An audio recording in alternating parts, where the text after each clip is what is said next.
Friends, इस दुनिया में यदि सबसे खतरनाक कोई चीज़ है तो वो है अश्वत्थामा मारा गया, लेकिन मनुष्य नहीं, हाथी, यानी कि अर्धसत्य, जिसने कुरुक्षेत्र के युद्ध में आचार्य द्रोण जैसे महावीर योद्धा को यमराज के घर भेज दिया था। टीवी सीरियल्स, बुक्स और बॉलीवुड वालों की तो बात करना ही बेकार है। ये तो सीधा संपूर्ण झूठ बोलते हैं। लेकिन इनसे भी ज़्यादा खतरनाक और मीठा जहर यूट्यूब पर चैनल बनाकर बैठे हुए ये यूट्यूबर्स आपको दिए जा रहे हैं, और आप हैं कि बिना सोचे समझे अंधभक्ति में उस जहर को पिए जा रहे हैं। इस अर्धसत्य से इन्हें भर भर कर व्यूज और सब्सक्राइबर्स तो मिल जाते हैं, लेकिन इसका आपकी बुद्धि पर, आपके मन पर क्या प्रभाव पड़ता है, कभी ये सोचा है आपने? व्यूज और सब्सक्राइबर्स के चक्कर में बोले गए इनके झूठ के कारण आप एक ऐसी काल्पनिक दुनिया में खो जाते हैं जहां आपको ये लगने लगता है कि भगवान श्री कृष्ण एक अधर्मी, नपुंसक, कायर और भगोड़े व्यक्ति का रथ हाँक रहे थे। आपको ये लगने लगता है कि अर्जुन ने कृष्ण जैसे बुद्धिमान और कूटनीति में माहिर और चतुर व्यक्ति का अपने फायदे के लिए इस्तेमाल किया, और कृष्ण भी चुपचाप इस्तेमाल होते रहे। इस अर्धसत्य के कारण आपको ये लगने लगता है कि दुर्योधन, कर्ण, शकुनी और दुशासन तो धर्मात्मा थे, वास्तव में अधर्मी तो ये पांडव थे। आप अपनी काल्पनिक दुनिया में इस प्रकार खो जाते हैं कि आपको ये लगने लगता है कि द्रौपदी का अपमान करके कौरवों ने कुछ गलत थोड़े ही किया था, द्रौपदी तो थी ही इसी लायक। ये अर्धसत्य इस कदर आपकी बुद्धि को खा जाता है कि आपको ये लगने लगता है कि ईश्वर, भगवान, देवता जिसके पक्ष में होते हैं या जिसकी सहायता करते हैं वो कमजोर, कायर और नपुंसक होता है। ये सारी दैवी शक्तियाँ जिसके विरोध में खड़ी होती हैं, वास्तविक शक्तिशाली तो वो होता है। बताने और कहने को तो बहुत कुछ है, और हमारी बातचीत आगे इसी तरह होती भी रहेगी, लेकिन आज हम बात करेंगे कि किस प्रकार कर्ण ने अर्जुन के पाशुपतास्त्र से भी अधिक शक्तिशाली अस्त्र, लवणासुर का त्रिशूल यानी कि सांभव अस्त्र को प्राप्त किया था। दरअसल दोस्तों, एक यूट्यूब चैनल है हिस्टोलॉजी मैथोलॉजी नाम से। इस चैनल पर बताया गया है कि किस प्रकार कर्ण के पास अर्जुन से भी ज्यादा और अधिक शक्तिशाली अस्त्र शस्त्र और दिव्यास्त्र मौजूद थे। साथ ही ये महात्मा जी ये फरमाते हैं कि यदि अर्जुन ने कर्ण पर अपना पाशुपतास्त्र चलाया होता है तो किस प्रकार कर्ण ने अर्जुन के पाशुपतास्त्र के विरुद्ध लवणासुर का त्रिशूल निकालकर चला दिया होता है, और लवणासुर का वो त्रिशूल बड़ी ही आसानी से पाशुपतास्त्र के प्रभाव को नष्ट कर देता है। आप ये सोच रहे होंगे कि मैं क्यों बार बार सांभव अस्त्र को लवणासुर का त्रिशूल कह रहा हूँ, तो मैं आपसे कहना चाहता हूँ कि आप इस वीडियो को एंड तक देखिए। कर्ण फैंस के इस झूठ और उनकी बेवकूफ़ी पर आप हंसते हंसते लोटपोट हो जाएंगे, इस बात की गारंटी मेरी है। और इस वीडियो को एंड तक देखने के बाद आप भी कर्ण को लवणासुर त्रिशूलधारी कर्ण के नाम से जानेंगे। ये महात्मा जी अपनी वीडियो में बताते हैं कि महाभारत के अनुशासन पर्व के सेक्शन 14 में भगवान शिव के अस्त्रों का वर्णन करते हुए उपमन्यु भगवान श्री कृष्ण से कहते हैं कि हे गोविंद, मैंने अमित तेजस्वी महेश्वर भगवान शिव के अस्त्रों को देखा। इंद्रधनुष के समान वर्ण वाला वह धनुष जो संपूर्ण लोकों में पिनाक नाम से विख्यात है, वह एक महान सर्प के रूप में प्रकट हुआ। वह 7 फनों वाला, महाकाय, तेज दांतों वाला और भयंकर विष से युक्त था। उसका संपूर्ण शरीर उस महान पिनाक धनुष की प्रत्यंचा का काम करते थे। वहीं पर प्रलय काल की अग्नि के समान प्रकाशमान भगवान शिव का पाशुपत अस्त्र था। हे गोविंद, वह पाशुपत अस्त्र ब्रह्मा, नारायण, इंद्र, आग्नेय और वरुण अस्त्रों से ज्यादा शक्तिशाली और इन सभी अस्त्रों का निवारण करने में समर्थ था। हे गोविंद, महादेव ने उसी एक बाण से क्षण भर में दैत्यों के तीनों पुरों को जलाकर भस्मीभूत कर दिया था। हे गोविंद, यदि वो पाशुपत अस्त्र स्वयं महादेव की भुजाओं से चलाया जाए तो आधे सेकंड में ही समस्त ब्रह्मांड के चराचर प्राणियों समेत ब्रह्मा और विष्णु को भी समाप्त कर दे। परंतु हे माधव, उस पाशुपत अस्त्र के समान या पाशुपतास्त्र से भी अधिक शक्तिशाली एक दूसरा अस्त्र मैंने देखा, जो सब लोकों में भगवान शिव के त्रिशूल के नाम से जाना जाता है। यदि यह त्रिशूल भगवान शंकर के हाथ से छूटे तो क्षण भर में संपूर्ण पृथ्वी मंडल के टुकड़े टुकड़े कर दे, संपूर्ण समुद्र के जल को सोख कर उसको सुखा दे, या पलक झपकते ही संपूर्ण जगत को ही नष्ट कर दे। पहले समय में इसी त्रिशूल से चक्रवर्ती त्रिलोक विजयी राजा मानधाता का उनकी सेना सहित नाश हो गया था। राजा मानधाता महाबलवान, महावीर्यशाली और इंद्र के समान पराक्रमी था। परंतु हे गोविंद, भगवान शिव का यह त्रिशूल लवण नाम के राक्षस के हाथ से छूटा ही नहीं था कि पल भर में ही राजा मानधाता का सर्वनाश हो गया। तो आप यहाँ देख सकते हैं कि किस प्रकार भगवान शंकर के इस त्रिशूल से लवण नाम के राक्षस ने राजा मानधाता को पल भर में समाप्त कर दिया था। अब यहाँ ये हिस्टोलॉजी मैथोलॉजी वाले महात्मा जी अपने व्यूवर्स को, या यूं कहें कि कर्ण फैंस को, इस श्लोक को कोट करते हुए कहते हैं कि देखिए, यहाँ उपमन्यु श्री कृष्ण से कह रहे हैं कि उन्होंने भगवान शिव के पास पाशुपतास्त्र से भी अधिक शक्तिशाली एक दूसरे अस्त्र को देखा था। यही कर्णदेव जी का सांभव अस्त्र था। अब शिव जी परशुराम जी के गुरु थे, इसलिए भगवान शिव ने अपने सारे अस्त्र परशुराम जी को दे दिए, और कर्णदेव जी ठहरे परशुराम जी के शिष्य, जिन्हें परशुराम जी ने अपनी लुंगी और लंगोट तक दे दिया था। इसलिए कर्णदेव जी के पास अर्जुन के पाशुपतास्त्र से भी अधिक शक्तिशाली शांभव अस्त्र था, जिससे वो अर्जुन के पाशुपतास्त्र को बड़ी ही आसानी से काट देते। लेकिन ये महात्मा जी उससे आगे की कथा कर्णफेन से छुपा लेते हैं, जिसमें उपमन्यु ये कहते हैं कि इसी अस्त्र से लवण नामक राक्षस ने राजा मानधाता का नाश कर दिया था। वे इसे इसलिए छुपा लेते हैं क्योंकि ये महात्मा जी जानते हैं कि यदि इस कथा को उन्होंने कर्णफेंस को बताया तो अर्जुन फेंस तो छोड़ो, स्वयं कर्णफेंस भी उनकी इस बात का विश्वास नहीं करेंगे। इसलिए इसे आगे की कथा मैं आपको बताता हूँ। आखिर कौन था ये लवण राक्षस, कौन है राजा मानधाता, और उपमन्यु जिस अस्त्र का वर्णन कर रहे थे आखिर वो अस्त्र था क्या, जिस अस्त्र को यदि भगवान शिव स्वयं चला दें तो ब्रह्मा और विष्णु भी ना बचें। तो फिर उस अस्त्र के आगे अर्जुन और उनका पाशुपतास्त्र भला किस खेत की मूली है। ये मैं भी मानता हूँ कि भगवान शिव के त्रिशूल से अधिक शक्तिशाली इस ब्रह्मांड में कोई अस्त्र नहीं था।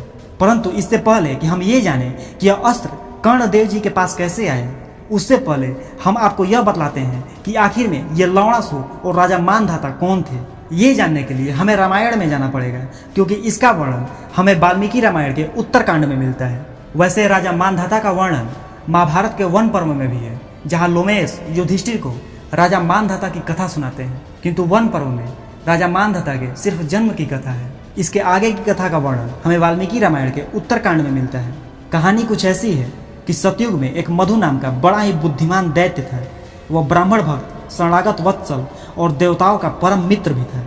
वह बड़ा सूरवीर और धर्मनिष्ठ था तथा एक दैत्य होकर भी धर्म कर्म में उसकी बड़ी ही रुचि रहती थी। अतः एक बार उसकी इस साधना से प्रसन्न होकर भगवान शिव ने उसे एक बड़ा ही अद्भुत वर दिया।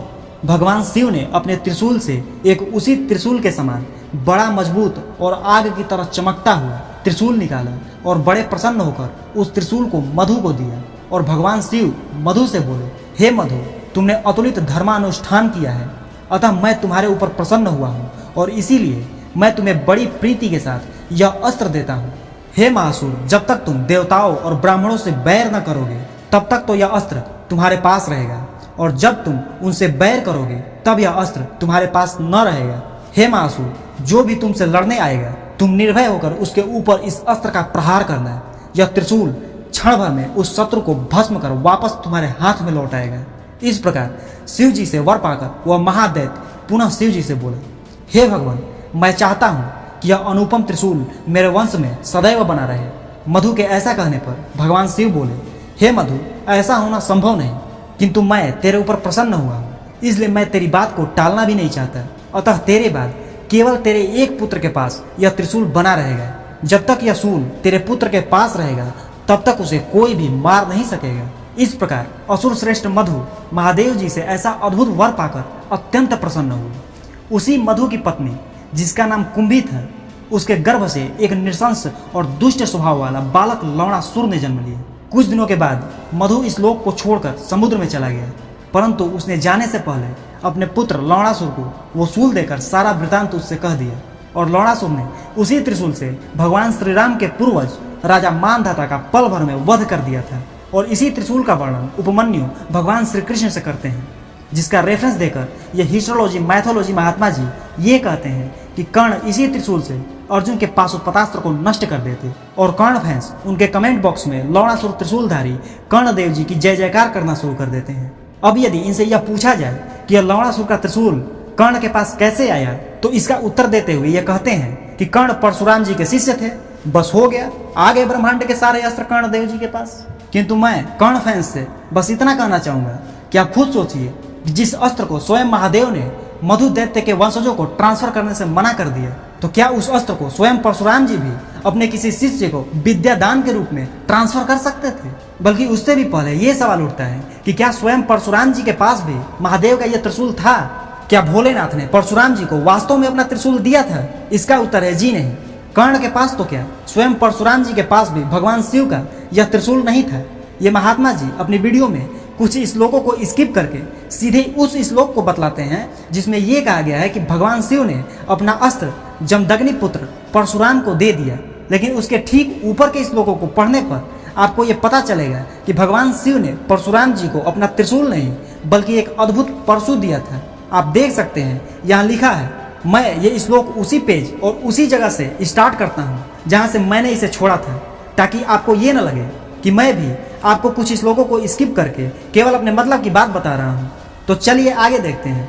हे गोविंद, वह राजा महाबलवान, यहाँ राजा मानधाता की बात हो रही है। उपमन्यु कहते हैं कि हे गोविंद, राजा मानधाता महाबलवान, महावीरशाली और इंद्र के समान पराक्रमी था। वह अस्त्र लवण राक्षस के हाथ से छूटा भी नहीं था कि राजा मानधाता का नाश हो गया। उसका अग्रभाग अत्यंत तेज है और वह महाभयंकर और रोमांचकारी था, मानो वह अपनी भौवें 3 जगह से टेढ़ी करके डांट रहा है। हे श्री कृष्ण, धूम रहित ज्वालाओं सहित वह अस्त्र प्रलय काल के सूर्य की भांति उदित हुआ था। वह हाथ में सर्प लिए अवर्णनीय शक्तिशाली पासधारी यम के समान मालूम होता था। भगवान रुद्र के निकट मैंने उस अस्त्र को देखा था। हे गोविंद, पहले महादेव ने प्रसन्न होकर परशुराम जी को जो क्षत्रियों का नाश करने वाला तेज धार वाला परशु प्रदान किया था, जिसके द्वारा महासंग्राम में चक्रवर्ती राजा कार्तिवीर अर्जुन मारा गया था, उसे भी मैंने उनके निकट देखा है। हे गोविंद, जमदग्नि पुत्र परशुराम ने उसके सहारे 21 बार इस पृथ्वी को क्षत्रियों से विहीन कर दिया था। वह तेज धार से चमकने वाला, भयंकर मुख वाला और सर्पयुक्त कंठ वाले महादेव के कंठ के अग्रभाग में स्थित था। प्रज्वलित अग्नियों के समान वह परशु शूलधारी भगवान शंकर के समीप मैंने देखा था। हे गोविंद, उन भगवान शंकर के निकट और भी अनगिनत दिव्य अस्त्र और शस्त्र थे। तुमको मैंने उन मुख्य अस्त्रों का वर्णन कर दिया है। अब आप यहाँ देख सकते हैं कि भगवान शिव परशुराम जी को लौड़ासुर वाला त्रिशूल नहीं बल्कि एक दिव्य परशु देते हैं, जिसे तोड़ मरोड़ कर ये लोग ये कहते हैं कि भगवान शिव ने परशुराम जी को अपना त्रिशूल यानी कि सो कॉल्ड सांभव अस्त्र दे दिया था। मैंने यहाँ सो कॉल्ड सांभव अस्त्र इसलिए कहा है क्योंकि वास्तव में सांभव अस्त्र नाम का कोई अस्त्र शस्त्र या दिव्यास्त्र का वर्णन सूर्यपुत्र कर्ण सीरियल के अलावे किसी महाभारत ग्रंथ में नहीं मिलता। साथ ही जैसा सूर्यपुत्र कर्ण सीरियल में सांभव अस्त्र को दिखाया गया है, ऐसा कोई भी दिव्यास्त्र कर्ण के पास नहीं था जिसका आवाहन करने पर भगवान शिव की छवि प्रकट होती थी। टीवी सीरियल वालों ने अर्जुन के रुद्रास्त्र में थोड़ा बहुत बदलाव करके उसे कर्ण का सांभव अस्त्र बना दिया। आप यहाँ देख सकते हैं कि उस सीरियल में कर्ण द्वारा सांभव अस्त्र का आवाहन करने पर एक विचित्र और भयंकर भगवान शिव की छवि उत्पन्न हो जाती है। वहीं अर्जुन अपने रुद्रास्त्र का वर्णन करते हुए युधिष्ठिर से कहते हैं, हे राजन, तब मैंने पूरे मन से देवों के देव भगवान शिव के अस्त्र को धनुष पर चढ़ाया, जो कि रुद्रास्त्र के नाम से प्रसिद्ध है। वह सभी शत्रुओं का विनाश करने वाला था। हे शत्रुनाशी युधिष्ठिर, जब मैंने रुद्रास्त्र का आवाहन किया तब मैंने एक ऐसे पुरुष को देखा जिसके 3 सर, 9 आंखें, 3 मुख और 6 भुजाएं थी। उनके सिर के बाल प्रदीप्त अग्नि तथा सूर्य के समान तेजस्वी और वास्तव में वे बाल लपलपाती जीभों वाले महानाग थे।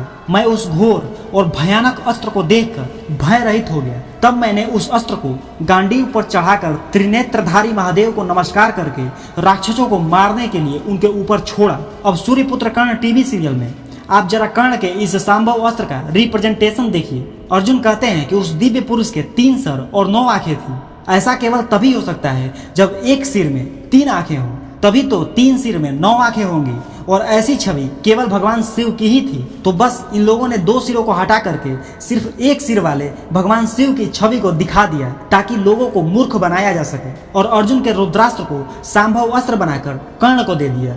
कुल मिलाकर कहना यह है कि यदि आप महाभारत को ध्यान से देखेंगे या पढ़ेंगे तो आपको ये पता चलेगा कि द्रोण को महर्षि अग्निवेश से किस प्रकार ब्रह्मशीर अस्त्र प्राप्त हुआ, किस प्रकार अर्जुन को ब्रह्मशीर अस्त्र मिला, किस प्रकार अर्जुन को भगवान शिव जी से पाशुपतास्त्र प्राप्त हुआ, किस प्रकार पुत्र प्रेम में द्रोणाचार्य ने अश्वत्थामा को ब्रह्मशीर और नारायण अस्त्र दिए, किस प्रकार भगदत्त को वैष्णव अस्त्र प्राप्त हुआ, किस प्रकार अर्जुन को गांडीव प्राप्त हुआ, या इवन किस प्रकार कर्ण को इंद्र की वासवी शक्ति मिली, यानी कि कोई दिव्यास्त्र किस प्रकार किसी योद्धा के पास पहुंचा। इसका कोई न कोई संक्षिप्त या विस्तृत वर्णन हमें महाभारत में अवश्य मिलता है। किंतु यदि आप ये कहें कि कर्ण देव जी के पास ब्रह्मास्त्र, ब्रह्मशीर, नारायण अस्त्र, वैष्णवास्त्र, पाशुपतास्त्र, ब्रह्मदंड, ब्रह्मांड अस्त्र और लौड़ासुर का त्रिशूल था, और इन सब का कर्ण के पास होने का कारण केवल ये था कि कर्ण परशुराम जी के शिष्य थे, तो मैं यही कहना चाहूंगा कि खुद को बेवकूफ बनाना छोड़ो यार। परशुराम जी भगवान विष्णु के अवतार थे। परशुराम जी उन गिने चुने लोगों में से थे जिन्होंने अपने जीवन काल में श्री राम और श्री कृष्ण इन दोनों को ही बहुत करीब से देखा था। उन्हें अपने दायित्व और अपनी जिम्मेदारियां बहुत अच्छे से पता थी। आपको ये समझना होगा कि परशुराम जी यूं ही किसी को विद्यादान के नाम पर अपना परशु, अपनी लुंगी, अपनी लंगोटी और अपना कमंडल नहीं देने वाले थे।